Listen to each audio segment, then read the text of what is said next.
사랑과 마음 상담센터에서 보내드리는 새벽 프로그램 이른 아침 햇살 받기입니다. 이 시간 말씀을 통해 자신의 존재를 인식하고 성찰하며 하나님의 은혜를 누리는 시간 되시길 바랍니다.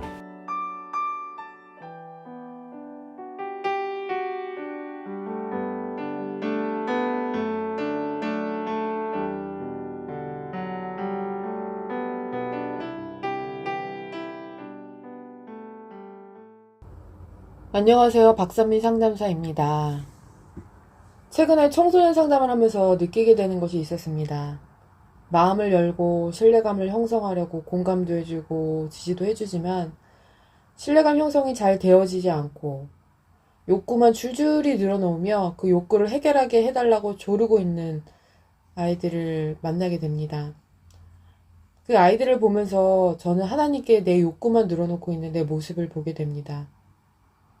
하나님은 지금도 매 순간 하나님의 말씀과 음성으로 나에게 메시지를 보내고 계시는데 정욕과 탐심에만 매몰되어 하나님이 나에게 친근감 있게 다가오셔도 그것을 의미 없고 가치 없게 느끼고 있는 것 같습니다. 당장의 현실적인 문제를 풀고 지금 느끼고 있는 내 감정과 결핍을 채우는데 급급할 뿐이지 정작 내가 찾아야 할 복음적인 것에는 가치를 두지 않고 있는 나를 적나라하게 보고 있습니다.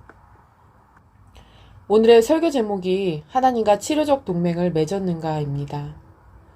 말씀을 들으시면서 내가 하나님을 온전히 신뢰하고 하나님과 내가 같은 뜻과 마음으로 같은 목적을 향해 십자가 죽음을 향해 가고 있는지 내 신앙을 분별해 보았으면 좋겠습니다.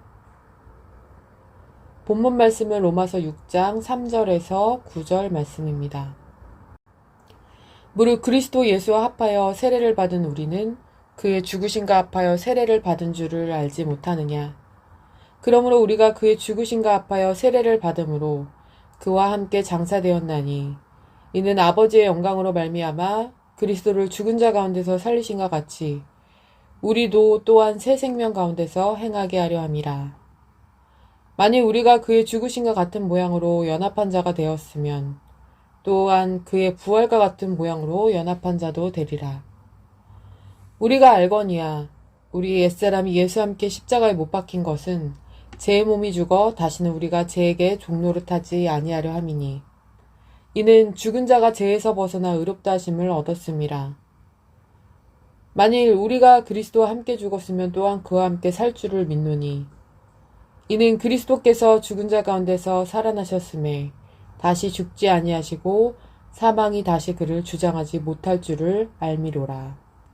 세례는 육체는 죽고 그리스도 안에서 다시 태어남을 상징하는 의식을 말합니다. 오늘 본문의 말씀에서는 예수와 함께 십자가에 못 박힌 자는 더 이상 죄에게 종노릇하지 않고 죄에서 벗어나 의롭다 하심을 얻은 자라고 말하고 있습니다. 세례는 십자가의 죽음을 말합니다. 세례를 받은 자는 옛사람. 십자가의 옛사람을 죽이려면 반드시 예수님과의 연합이 이루어져야 합니다. 예수님과 내가 하나가 되어야만 한다는 것입니다. 내가 다른 영, 다른 예수, 다른 복음을 갖고 있다면 예수와의 연합을 이룰 수 없습니다. 성령을 받은 자, 하나님께서 비춰주시는 참빛을 받은 자만이 자신의 영적 정체성을 깨닫고 죄인임을 깨달아 자신의 존재의 무가치함을 인정하고 예수와 연합한 자로 십자가의 죽음의 길을 걸어갈 수 있습니다. 예수님과 연합한 자, 예수와 하나가 되기 위해서는 나와의 동맹이 반드시 이루어져야 합니다.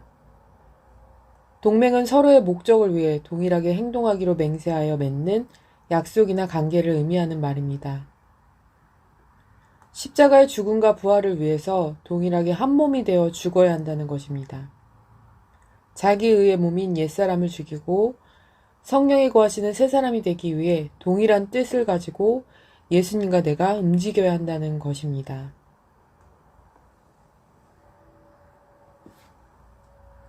예수님과 옛사람의 연합을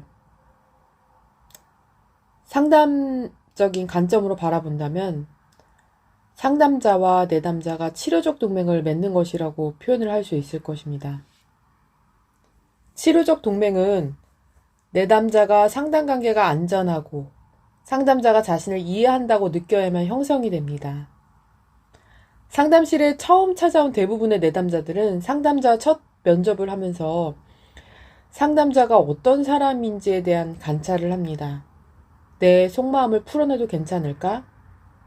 내 마음속 깊은 이야기를 풀어냈을 때 상담자는 어떤 반응을 보일까 하는 고민을 하기도 합니다. 그래서 이러한 내담자들에게 신뢰감을 형성하고 치료적 동맹을 맺는 것은 상담자의 아주 중요한 역량이라고 할 수 있습니다. 치료적 동맹이 이루어지지 않으면 성공적인 상담 진행이 힘들어질 수 있습니다. 예수님과 나와의 연합도 마찬가지입니다. 예수님이 상담자, 나의 치료자, 나는 내담자라고 가정을 했을 때 예수님이 나를 다 이해해 주시며 나를 받아준다는 신뢰감이 형성되어야만 연합이 가능하다는 것입니다. 내가 나의 죄를 다 토설하고 아뢰었는데 예수님이 나를 나무라실 줄 알았는데 오히려 내 죄를 용서해 주시는 것을 경험한 자만이 예수님과의 연합을 이룰 수 있습니다. 시편 32편 말씀입니다. 내가 입을 열지 아니할 때 종일 신음함으로 내 뼈가 새하였도다. 주의 손이 주야로 나를 누르시오니 내 진액이 빠져서 여름 가뭄에 마른같이 되었나이다. 내가 이르기를 내 허물을 여호와께 자복하리다 하고 주께 내 죄를 아뢰고 내 죄악을 숨기지 아니하였더니 곧 주께서 내 죄악을 사하셨나이다. 이로 말미암아 모든 경건한 자는 주를 만날 기회를 얻어서 주께 기도할지라. 진실로 홍수가 범람할지라도 그에게 미치지 못하리이다. 주는 나의 은신처이오니 환난에서 나를 보호하시고 구원의 노래로 나를 두르시리이다. 내가 내 갈 길을 가르쳐 보이고 너를 주목하여 훈계하리로다.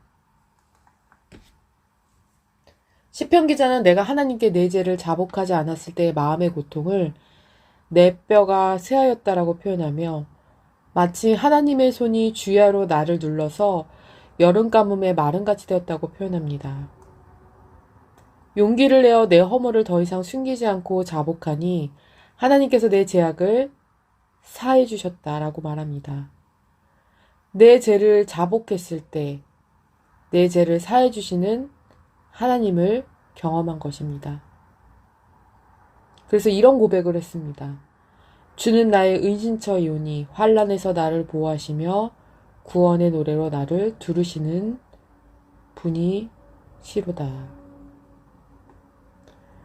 사랑과 마음상담센터 성도 여러분, 여러분은 하나님과 치료적 동맹관계가 이루어지셨는지요?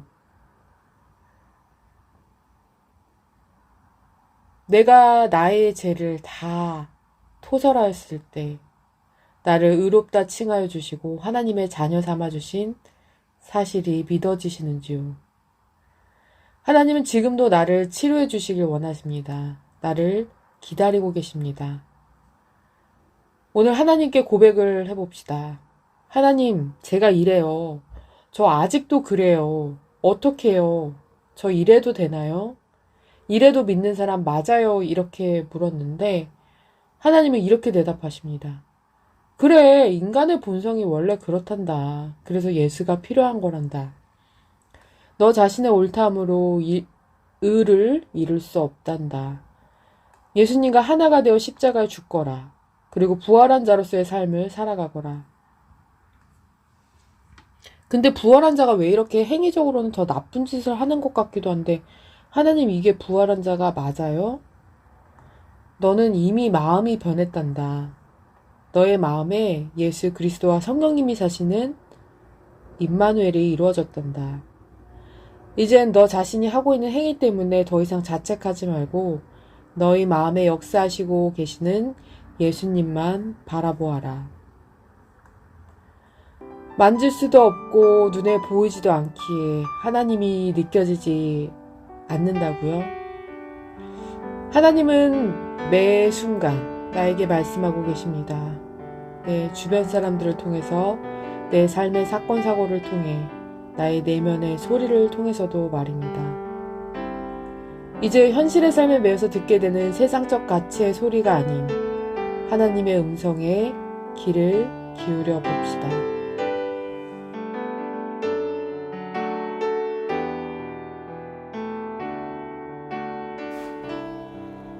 지금까지 사랑과 마음 상담센터에서 보내드린 새벽 프로그램 이른 아침 햇살받기였습니다. 오늘도 마음을 치료하시는 하나님의 사랑을 느끼며 믿음 안에서 마음의 쉼을 누리는 하루를 보내시길 바랍니다.